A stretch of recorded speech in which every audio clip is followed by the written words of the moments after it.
weltare ɓiɓɓe fulɓe andu diine maɗa fedde heblo sukaɓe africa weltare tv takkusana yoni to womfu to jaareɓe to siwoyini to hoore ñiiwa ko on takkusan tula ha to galle ceerno Demba Houleydi Diallo to melga Mali ko on takkusan kadi jula ha to galle ceerno Moussa Khalilou Sow to melga Mauritanie ko taari ɗum kala ene jeeya e gardiɗi kabaruji men to leydi Mauritanie hono ministére kalfinade ko fate jangde e nder leydi Mauritanie o ɓayini calendrier kesso ko fati kay e kawguel woni tigui examen aji concours aji e ko fati concours aji examen aji kala taw ko hitade année scolaire 2023-2024 to leydi Sénégal préfet mo Dakar ondude association des étudiants Côte d'Ivoire naɓe wurɓe nder Dakar ɓe jeddi ha soodi ladde kabaru cariɗo e réseaux sociaux ji wiyede kay wonde fuɗi wonde tigui sagata Côte d'Ivoire najo warama e nder Dakar caggal kay nde leydi équipe kippu Côte d'Ivoire elminno kippu mo leydi Sénégal ɓe koliri tigui on kabaru wodani to leydi Mali to jeere taw ko jeere yeero julɓe ondude huuɗo to wiide legal bitegal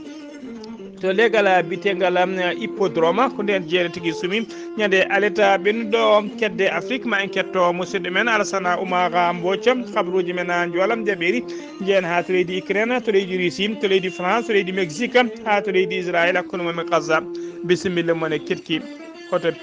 pirte joni joni piren pacciren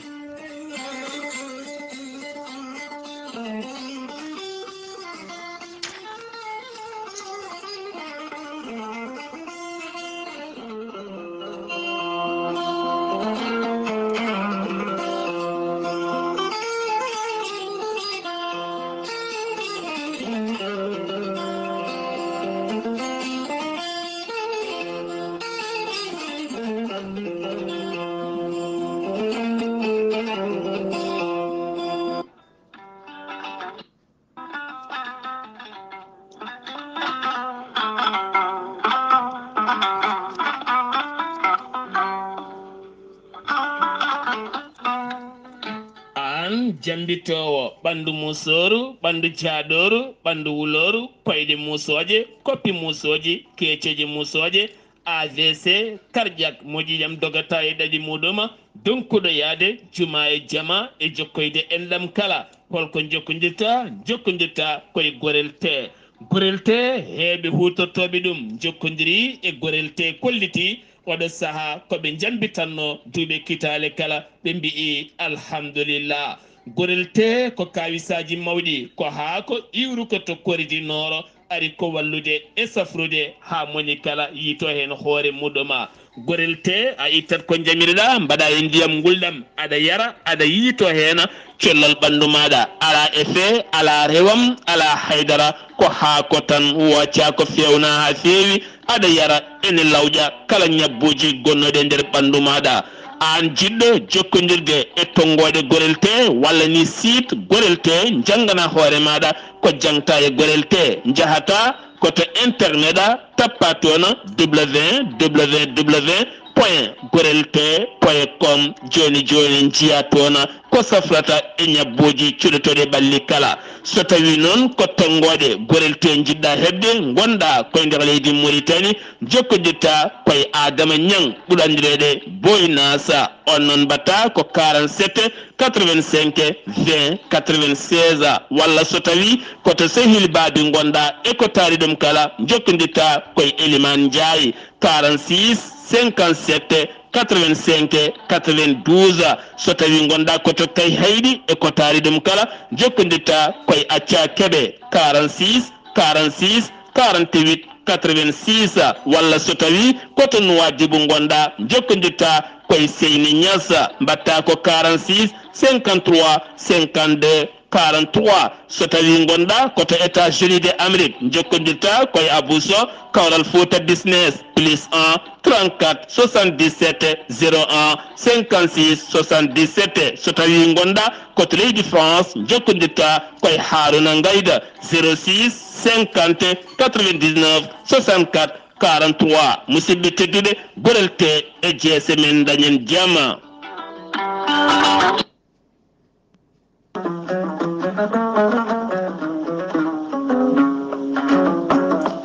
ceerno ahmadou tidiane diallo mo nelga wuro jinneji ko gando laabaɗo listihar kumpitiɗo lasrari danayal kame balayal kala sa yiɗi hedde humpito laamgo ko fate banggue yogay ñabbuji cuuɗotoɗi e nder ɓalli kala yaɓan ceerno ahmadou tidiane diallo gorko mo nelga wuro jinneji joni joni keɓa hen ko laaɓi.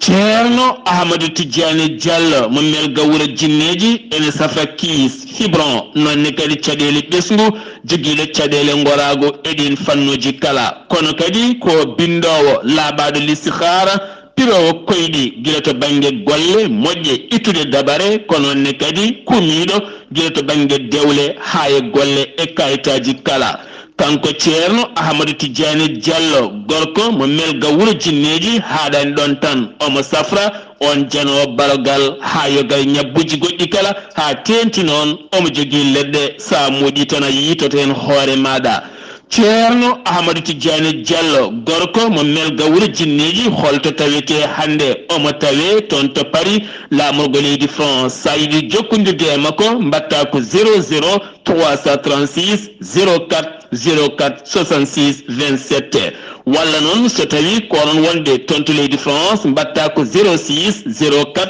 04 66 27 kono kadi kanko ceerno ahmadou tidiane diallo gorko mo melga wuro jinneji kumpitiɗo lasrari danayal e ɓaliyal kala ene yaadini tene kadi ne waddi hen listihar lappinde ceera base makko ene tawe to dakar lamorgo leydi sénégal woni ɗon ko musidɗo makko kumpitiɗo ɗen golle woni ceerno abdoulaye diallo on noon sa yiɗi jokkodirde muma ko 77 714 94 15 kono kadi mo andino dendagal muritenaɓe kala to noksoɗa waɗɗaniro biñ 4 ene tawe ɗon miñi ko base makko gonɗo ɗon sa jokkodire ɗeɗo hen tongoɗe ma eɗen kollaɗi woni ceerno se diallo ɗum noon musidɓe tedduɓe mbadden dando faade ceerno ahmad tidiane diallo gorko mo melga wuro jinneji kettode kaburuji mon e demgal pula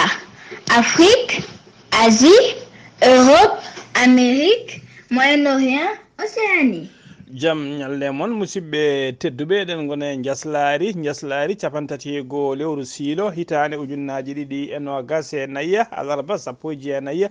mawnuma yaawa hitande ujunere temedere capanɗe nayya e joyya habaruji moon e ɗemgal pulaar e sawta he ko musidɗo moon seydi moon haali abouba to karallagal ha mbawon yiide hen to banggue nate ɓosoje ko meñi men sehil men saydou abouba ko adi habaruji men e ɗemgal pulaar jayde weltare ɓiɓɓe fulɓe andu diine maɗa weltare tv ina fecca sunare mum e dendagal bandiraɓe ligseɓe naɓe kala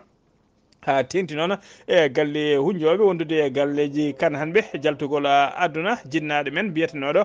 baboya kunjo ɓe hen kadi ne mbiyamo baba gueele kanko baboy kunjo noon ko subaka hande o yalti aduna toon to ligseyba gorgol ko ñalawma subaka janggo sanga 10 heures o wirete toon to saare gonga e to ligseyba gorgol dow inde ceerno oumar alpha sy khalifa dine wuro ligseyba gorgol en nuldi duwawuji en duwanima kadi dendagal ɓesgu men kala ko noon kadi en ditti duwawuji dendagal bandiraɓe duynoɓe guila arnoɓe yettinde duwawuji men ha noddunoɓe e duyɓe réseaux sociaux ji kala nde Allah windantoma baraji so windi kadi hoto momtu habaruji men ɗemgal pulaar to leydi Mauritanie pudortoɗen to leydi Mauritanie ministre de l'éducation nationale et des réformes de système éducatif ko jagogal kalfinagal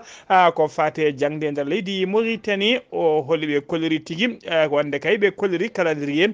kesso ko fadde kay e ɗiɗo concours aji wondude examen ji tawa ko année scolaire 2023 2024 woni hitande wonani nde guila ko noon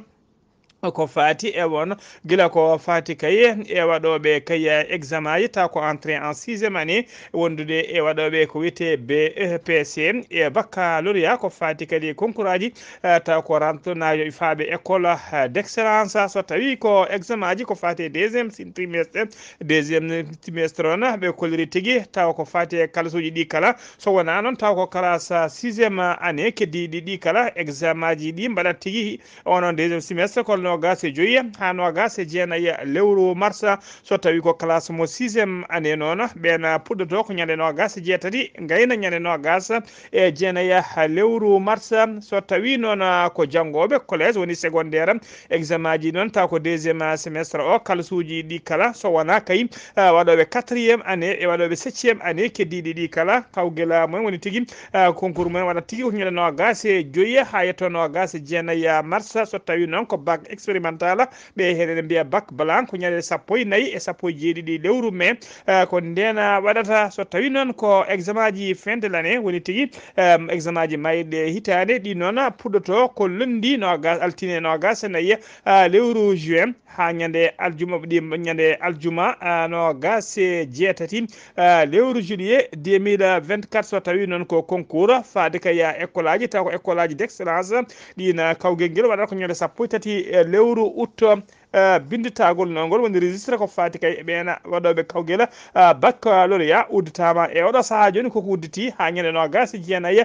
lewru février dartondu janggodu so tawi ko baccalauréat 2024 ɗum fuɗɗoto ko ñande jeetati waɗa tigui ñande jeetati ñande jeenayi ñande sappo e ñande sappo e goho lewru juillet hitande ujunnaji ɗiɗi e nogas e nayyi so tawi noon ko session sigi supplémentaire woni wattoɓe deuxiéme tour ɓen noon ko ñande sappo e ɗiɗi e ñande sappo e tati lewru août so tawi noon ko brevet EPS woni éducation physique ɗum fuɗɗoto ko ñande nogas e ɗiɗi ha ñande capanɗe tati lewru avril so tawi ko waɗoɓe EPS woni éducation physique waɗoɓe partout ko fate baccalauréat ɗum noon ko ñande sappo e joyyi ha ñande capantati lewru avril koni tigui woni ko ministére o holliri ko fate calendrier ɗiɗo kawguel taw ko examen ji baɗoji e nder leydi Mauritanie taw ko année scolaire 2023 2024 ha joni ko leydi Mauritanie keddoɗen Mohamed Cheikh Ghazouani hoorejo gendi Mauritanie gonnoɗo to Rome to leydi Italie tawi ko yano tawtoriyede batu hakkude leydi Italie hakkude mum e leydi Afrique o arti e nder Nouakchott lamorgo gendi makko talata hanki jamma o tawi noon en ari jaɓɓade mo to bowallade diwoje international ngal tumsi to Nouakchott o tawi ɗon hoore jagorde makko Mohamed Bilali Messoud wondude ministre secrétaire général à la présidence de la République wondude ministre uji e ministre conseiller he wondude tigui e yimɓe gouvernement hewɓe walɓe wondude chef d' état major keriɗo woni particulier makko wondude gouverneur adjoint mo Nouakchott banggue hirnangue wondude cukko hoorejo région de Nouakchott sommet o noon o yano tawtoriyede ko fodde kay sommet mo yano tawtoriyede o noon tawtorama ɗum fodde kene wona fodde ardiɓe woni chef woni président ji nogas wondude chef uji de gouvernement wondude capanɗe joyyi e jeeɗiɗi délégation taw ko international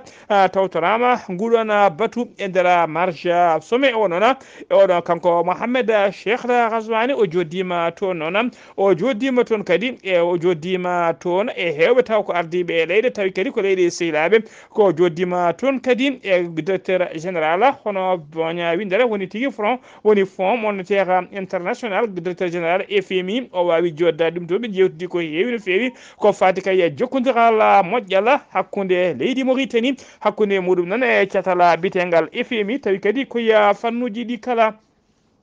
Mohamed Cheikh Ghazouani hoorejo gendi Mauritanie jano yahano goto mo yaade ɗo tigui e c'était timmude no fewi e nder ɓe o yaadi ɓe ne tawe hen docteur Mariam Mintouda woni première dame joom suudu makko wondude Moukhtar Wula Ndiaye on ko ministre chargé du cabinet du président de la République wondude Mohamed Salema Wula Merzoug on kañum woni jawgal kalfinagal ko fate gueɗe caggal leydi e jokkodiral leyɗele wondude Mohamed Mahmoud Wuldahi on ko ambassadeur joɗaniɗo leydi Mauritanie toon to Italie wondude El Hassana Ahmed on ko directeur général protocole d' état ɓeɗo woni ɓe o yaaduno e nguɗon jillu ha joni ko leydi Mauritanie keddoɗen équipe nationale tawi ko fugu koyguel gendi Mauritanie wonde mourabituna yanoɓe kay daftodiral kawguel taw ko couperie d' Afrique elminaɓe kay 8e finale ɓe garti Nouakchott lamorgo gendi Mauritanie lamorgo gendi mabɓe ɓe jaɓɓama noon jaɓɓugal paydigal no fewi tawa koye gardugol ministère de la jeunesse et des sports de la culture et des relations avec le Parlement hono Ahmed Sidi Ahmed je talata hanki o to boowal laade diwoje ngal tumsi ko yidde kayya ruttude teddungal e golle paydinde nde fewi ɓe golli toon to leydi Côte d'Ivoire sabu kay ko ngol ɗo woni lawol garwaningol ko équipe nationale mo leydi Mauritanie taw ko équipe fugu ngel ene yetto dawal taw ko 8e final yimɓe heewɓe noon mbawi tigui arde jaɓɓade ɓe hollirde beela mum men Ahmed Yahya Ahmed Wuli Yahya kañum woni hoorejo fédération football mo leydi Mauritanie o yetti o jarni o mani dendagal ɓesgu Mauritanie naɓe kala e succe mumen e hoolare mumen pawi e oɗo équipe fugu ko ngel mo Mauritanie woni le Mourabitouna équipe kooli o kibo kay kooliɗo tigui golle paydude no fewi e nder ha leydi he ha joni ko leydi Mauritanie keddoɗen Mamadou Bokar Ba kañum woni oɗo saaha joni hoorejo landa dawrugol taw ko landa lunda wiyete kala JDMAR woni Alliance pour la justice et la démocratie mouvement renouveau landa kanona ɓe kolliri tigui wonde ɓe cuɓimomo yo wonano kay ɓe cuɓimoɓe yo wonano ɓe mbiri mabɓe woni candidat mabɓe e sumgoji hoorejo leydi tijjani kay e nder hitande 2024 nde ɓe cuuɓi noon koye saaha kay ɓe cuuɓimo koye saaha landa ka jooɗi no congrès mum taw ko congrès mum ordinaire o holliri kadi ha joni omo udditi damal makko yidde kaya gollodade e yewtidde e fewjidinde e dendagal landaji dawrugol taw ko lunda ɗi kala yidde makko noon ko yo changement tigui waɗe e nder leydi he hano hannirtini Mamadou Bokar Ba o holliri noon caɗele Mauritanie naɓe ɓurɗe jojjude e oɗo saaha joni ko ɓuuri kay tengtude caɗele Mauritanie naɓe koko fati kay ko ardi foof binditagol woni kebgol kayitaji woni li recensement ko rewi hen ko caɗele kay ko fate jangde oɗo saaha joni jangde nde to fayi to fayani to moƴƴi o haali kadi toɓɓere ko fati koddigal moƴƴal hakkude leƴƴi Mauritanie naɓe o holliri noon lundiyankoɓe we woni opposition ɓe kala eɓe poti tigui rendude ɓe joddo ɓe pewjide e kala saaha ɓe mbawa yettinde kamɓe foof e dow inde wotere dow konngol gotol laamu ngu caɗele ɓesgu Mauritanie ngu jogui ɓe ƴeewa kay fewjidde belɗen caɗele ni wa haalaɓa kanko Mamadou Bokar Ba o holliri noon haydara mabɓe kamɓe lundiyankoɓe holliri noon hay nder mabɓe kamɓe lundiyankoɓe pamodiral tigui ngakki hakkude mabɓe kaldigal moƴƴal kadi ne manki hakkude mabɓe yidde makko noon ko kamɓe kala yoɓe tamodiri ɓe nanggodira taw ko soɓe kaala koye konngol gotol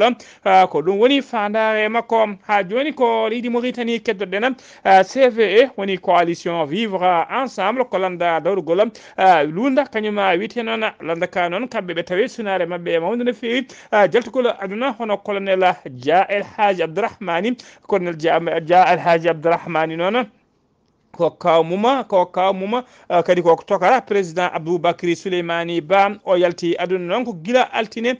no gas jeenayi lewru janvier 2024 ɗo gonɗen du e nder Nouakchott lamorgo leydi Mauritanie Mamadou Moustapha Ba kañum woni hoorejo landa CVE e dow inde makko e dow inde landa ka kala eɓe duwono eɓe pecce sunare mabɓe kay e musidɗo mabɓe hono Aboubacry Ba e famille colonel Dia kala e sehilaɓe kala eɓe pecce sunare mabɓe kadi e ɓesgu genaɓe kala e ko ɓesgu boɓe genaɓe no didorno e ɓesgu Mauritanie kala jaltugol aduna o ɗon taw ko colonel biyetenoɗo colonel Dia El Hadji Abdourahmani o holliri noon wonde Mauritanie wasi goto e yontaɓe leñol mum eɗen mbiyatana yo Allah yurmomo yafomo harnam aljanna kanko e mayɓe julɓe kala jayde weltare ɓiɓɓe fulɓe andu dine maɗa weltare TV eɗen duwono dendagal halayɓe dendagal boggenaɓe kono noon kadi en duwnima dendagal CVE woni coalition vivre ensemble no didorno habruji men demgal pulara so ɗum mbima to leydi Mauritanie koto leydi Sénégal paɗen to leydi Sénégal caggal nde équipe fugu koyngel mo leydi Côte d'Ivoire lappuno équipe nationale mo fugu koyngel mo leydi Sénégal tawi kadi ko fayi petta woni tirobi sarima noon e nder réseau caggal ɗum noon sarima e nder réseau sociaux ji wonde supporter uji Sénégal naɓe ɓe mbari étudiant goto ko Côte d'Ivoire najo jangatnoɗo e nder leydi Sénégal to Dakar préfet mo Dakar noon yeddi oɗon kabaru ha suuri ladde o holliri tigui wonde ɗum ɗon ko fenade woɗere coyya hay fedde étudiant ji woni Côte d'Ivoire naɓe janggoɓe nder leydi Sénégal kañum e hoore mum ɓe mbaɗi communiqué yeddude oɗon kabaru ha suuri ladde ɓe kollido kamɓe kala ɓe kiseɓe jaam hay dillere wotere ala koɓe tini e nder leydi he ha joni kabaruji men ɗemgal Pulaar to leydi Sénégal ha joni to leggal Xaar Yalla tuɓere to ɓere togodirɗe taw ko 3e étage yannode toon e yimɓe bilan ko maayi hen noon bilan o ɓeydima e oɗo saaha joni bilan o yettima yimɓe jeeɗiɗo wondude e barmuɓe sappo e ɗiɗo étage o noon yanno ko jammano gas jeenayyi ine weeta hanki capantati janvier 2024 sanga 1 heure jamma hono gouverneur mo Dakar Alassane Sall e yamirore jagorgal leydi Sénégal kafinaɗo gueɗe nder leydi e jaccina gollamu o eti holliri tigui o ari hawo yettima toon noon tawa kadi addimo ko sembitinde e duwanade ɓeɗon jeeyaɓe hen Macky Sall e hoore mum hoorejo gendiɗi waɗi windande mum feccude sonare mum e dendagal jeeyaɓe hen ɓe mayɓe kamɓe Allah yurmotoɓe yafoɓe barmuɓe ɓene nde Allah rokkata ɗumen jamma e nder mayɓe hen noon e nder mayɓe e jangol étage o noon en tawe hen e yimɓe ɗiɗo taw ko jeeyaɓe to leydi Congo Brazzaville ambassadeur joɗaniɗo Congo Brazzaville to Dakar ɓayyini communiqué mum hollude kay wonde kongonaɓe ɗiɗo mayi hen e oɗon accident taw ko huɓere yande mabɓe hen goto ne wiye Sénilicia Meismer Belolo e goɗɗo o noon ene wiye Raphaël Deschantili Bantimba ko ɓeɗo ɗiɗo woni wasɓe hen pittali men taw ko jeeyaɓe e nder leydi Congo Brazzaville ambassadeur mo Congo Brazzaville joɗaniɗo tigui Congo Brazzaville e nder Dakar o holliri hen sunara makko mawde no fewi omo duwono dendagal ɓesgu jeeyaɓe hen ɓe kadi ko noon kadi omo duwono dendagal communauté maline communauté taw ko ɓen kongonaɓe kala wurɓe e nder leydi Sénégal habaruji men ɗemgal Pulaar ha joni to leydi Sénégal keddoɗen sarɗiyeji woni tigui koɓe député ji joɗaniɓe Sénégal naaɓe nder suudu sarɗiyeji nder Sénégal ko jonde kay ɓe joɗinoma jonde mabɓe noon ɓe joɗinoma jonde nde noon jonde taw kadi ko jonde pléniére ko belle pléniére kono ɗon jonde nde yoɗani haydara saabu kay pidiral ɗeeɓi tigui tawede hen hakkude kay ɓen député ji taw ko jeeyaɓe kaɗo lamɗa wiyete ko PDS woni parti démocratique socialiste e ɓe oɗo député biyeteɗo ceerno Alassane Sall candidat taw ko présidentiel e sumgoji paaɗi ko intervention député hono biyeteɗo député Mama Bousso Gueye e nder intervention mum joofimo feɗani kanko joofimo feɗelu tigui haala ka taw koye makko fayi kanko ceerno Alassane Sall ko ɗum saabi noon incu o waɗi e nder nduɗon suudu ceerno Alassane Sall noon hoorejo landa wiyete kala républicain des valeurs jinnoɗo kay ƴettude micro ina jaabomo hoore suudu sarɗiji ɗum salimo tigui añi jabodira hakkude mabɓe o ummi o fayi noon e Amadou Mame Diop yidde kay yidde yewtidde e muɗum yettude e mum e yidde jabade Mame Diarra biteɗo Mame Diarra Fam ko député on sali o yetto tigui sali o ƴetta micro sali o ƴetta konngol ɗum noon saabima tigui duko wi ho hakkude mabɓe ha séance o dartina fodde waktuji walla mintaji seeɗa ko adi kay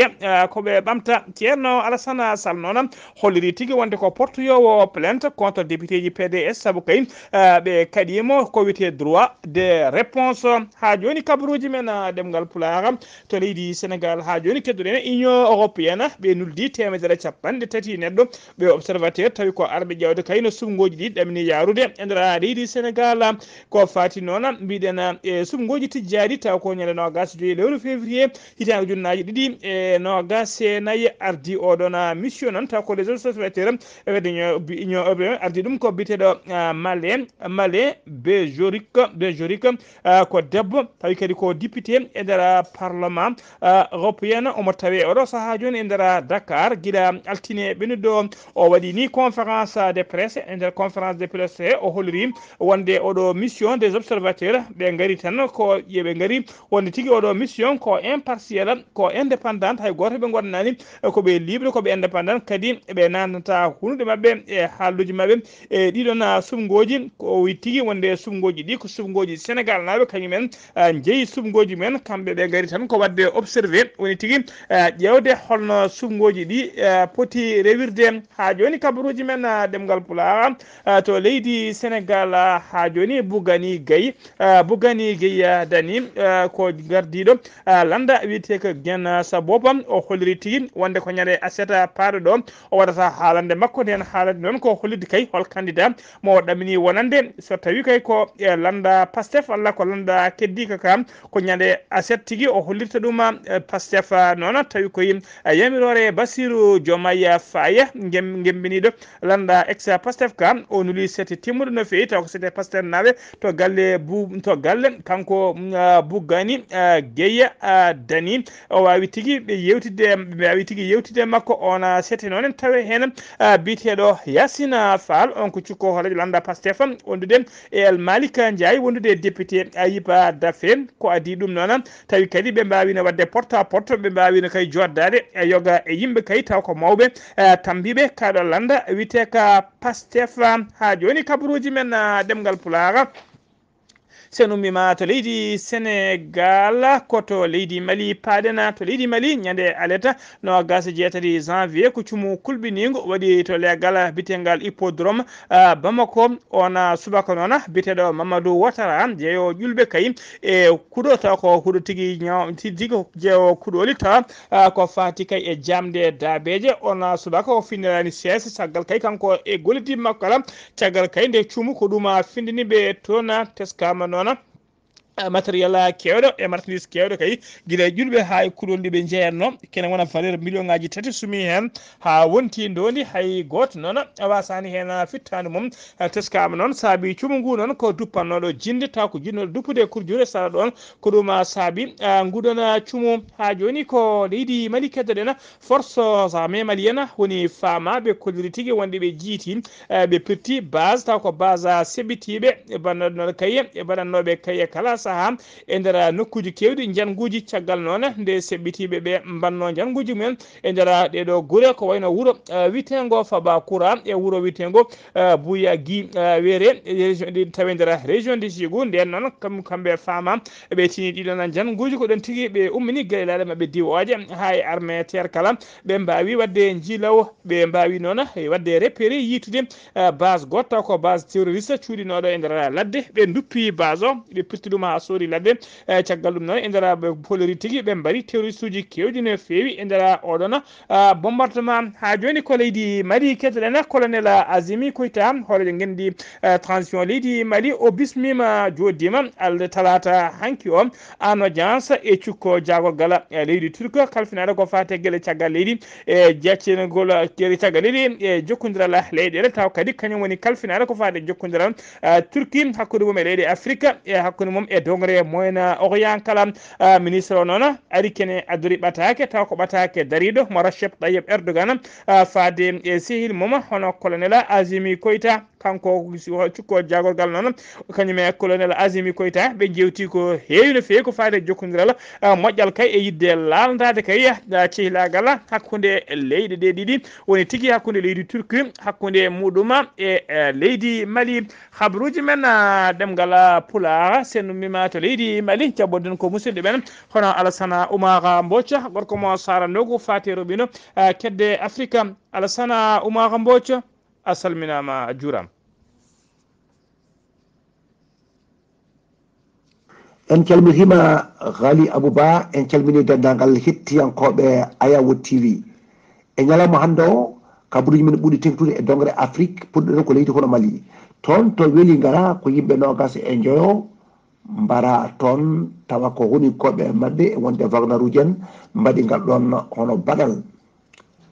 leydi Mali hanke kikiɗe jaggodirno koye kippu mo leydi hono Burkina Faso ene wayno ɓe mbaddi ko ɗiɗi e gotel leydi Mali wawi hono yaade taw ko quart de final adi noon guila e mawɗo leydi ndi hani e dendagal ɓesgu ngu kala dañi hen wallanma e waytare ngam yaadema quart de final. Toon to Niger ene wona hono délégation mo liiti hono Togo ari toon ñande 29 lewru ndu goɗɗen caggal nde ɓe kollir kay wonde ɓe jalti hono taw kata ko juɓɓudi CEDEAO en ganda noon mari ko ɗum addiɓe walla ala ɗum noon ko woni yeeso daɗani wono yitere. Moussa Faki Mahamat gardiɗo hono bentala leyɗele hono Afrique holliti mettere mum e ko nani hono leydi hono Mali, Burkina Faso e Niger yaltude ɗumen kadi fedde hono CEDEAO. Afrique banggue worgotoy kañumen dey ene wayno ko wellamma e waytare wonande leydi ndi caggal kaydi deɓe nangodiri hono leydi kono Maroc ɓe mbawi kadi daw wadde ɗumen ɗiɗi e ndiga en beltima hen no fewi leydi ndi guila e gardiɗo hono leydi ndi hay ɓesgu kala ɗum noon wawi kono weltanadeɓe e jardeɓe e mandeɓe e ngulɗo polgu. Toon to Zimbabwe Job Sikala jeeyaɗo e lundo tumanoɗo kay ko dillere toon e nder leydi ndi laamu ngu koko nangunomo ma wawa noon woppitede eno wiiri hujjiyanke makko woni avocat makko. To leydi Cameroun toon to bois toon ko janggu seɓɓitiɓe woni toon ko famɗi ko foof goto sankima hen. To leydi Tchad Mouhamadou Idrissa Déby ɓeydini honiyankoɓe kono leydi ndi jobdele mumen e oɗo saaha noon goto foof ma waw hono dardade e temedere e nogas e jeeɗiɗi ujunere e temed joyyi e kalis franc CFA. Ghali Abouba ko ɗum rettinguɗen e dongre Afrique e ñalawma hande o taw wonno koye dande musidɗo moon Alsane Oumar Boccikol commence andugo ngam weltare Ayawo TV.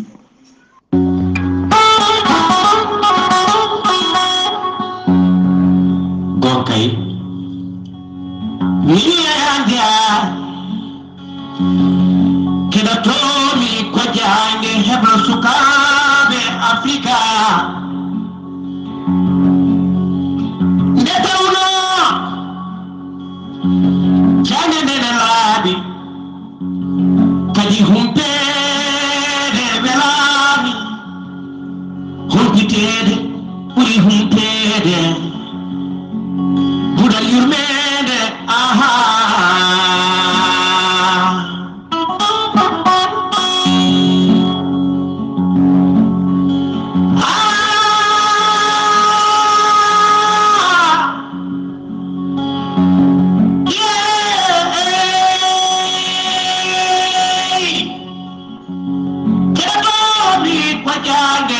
sukaɓe Africa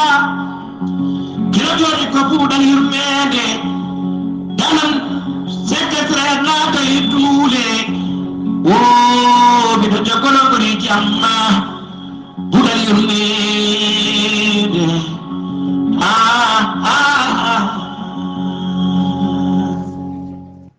Yaya Ndiaye golle ma jooɗi peewi kettoɗa ko jayde weltare ɓiɓɓe fulɓe andudine maɗa e buuɗal yurmede takkusana yoni ha to galle hunjoɓe to likseyba gorgol ko on takkusan kadi juula ha to galle ceerno Amadou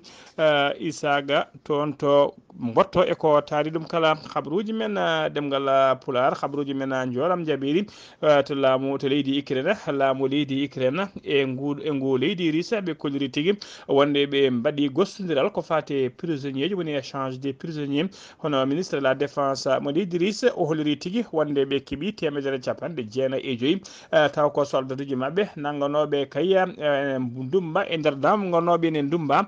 mbawi woppitede tawa kay ko oɗo saaha joni e ngal ɗo gostodiral so tawi noon ko laamu leydi Ukraine ɓenne kolliri kamɓene ɓe keeɓi 117 prisonnier taw ko dadiɓe mabɓe wonnoɓe e juuɗe laamu leydi Rissa ɓe kolliri noon ko ngol ɗo watti lawol joyi wala ko gostodiral bangal ni taw ko gostodiral prisonnier ji ene waɗa tigui e hakkude ɗeɗo leyɗe ɗiɗi ha joni kabaruji men ɗemgal Pular to leydi Russie ha joni raffinerie pétrole taweteɗo to wuuro witego Saint-Pétersbourg waɗama jangu taw ko bombardement taw kadi ko dronaji bombardi wuuro ngo ko dronaji leydi Ukraine noon kañumen bombardi oɗon raffinerie taw ko raffinerie mo Saint-Pétersbourg taweteɗo toon to leydi Russie ko wuuro kadi ɓuurgo mawnude caggal e nder leydi ko wuuro ɗiɗaɓo taw ko to banggue mawnugol hay goto noon wasani hen pittade muɗum hay goto gañaki hen kono teskama kam matériel kewɗo boni hen koto leydi France paadene e nder seppoji tawa tigi ko mette ɓeɗo remoɓe taw ko remoɓe fraysenaɓe jiiɗi hollirde ñalawma hande o capanɗe jeeɗiɗi e jeetato taw ko neɗɗo e remoɓe ɓe wonnoɓe seppoji men mbiyama teɓ ɓe nanga ko sara jeere witede marché de gros régis ɓe nanguira noon ko wadde kay hadde circulation wadde sara ndeɗon jeere alarba hande o nder leydi France woɗi fodde temedere nokkune tawi nder leydi France to ɓe bloki circulation ha taaɗi ha dari tawi ala koɓe bolkiri ɗum so wona tracteur uji mabɓe e machine aji demirɗi ɗum woni tigui ko mbaɗi e laabi e autoroute kala hadde ya garta hollirde mette mabɓe hollirama noon ñalawma hande o fodde ujunnaje sappo fodde ujunnaje sappo neɗo woni 10 000 manifestant alarba hande o ene taw ko remoɓe ene tawe e nder leydi France ko to leydi Mexique paɗenen accident musɗo taw ko accident de circulation waɗi tigui e nder leydi Mexique hollirama noon e dow ko auto car noon kañum felɓodiri e ko auto car kañum felɓodiri e camion goto taw camion dimduɗo marchandise accident o waɗi ko ñande accident waɗi sappo jeenayo neɗɗo wasɓe hen fittaɗo mumen no gasiɗiɗo woɗɓe kadi mbarmi hen e nder hen tawi hen tampuɓe no fewi ko talata ko alarba hande o ɗum waɗi to nokku biteɗo elota e nder état mo sina loata to banggue o ɓaƴƴo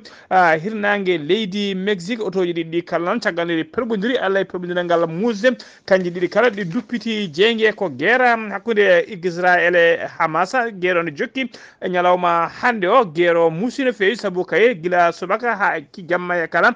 ko toɓo bombo taw ko toɓoji bomboje kañum tigui woni ko koninkoɓe Israel toɓata e Gaza ha tengti noon e nder nokku wuuro witego Khana Younes e sa eko taari hôpital kala e oɗo saaha joni mayɓe barmuɓe kewi no fewi musidɓe tedduɓe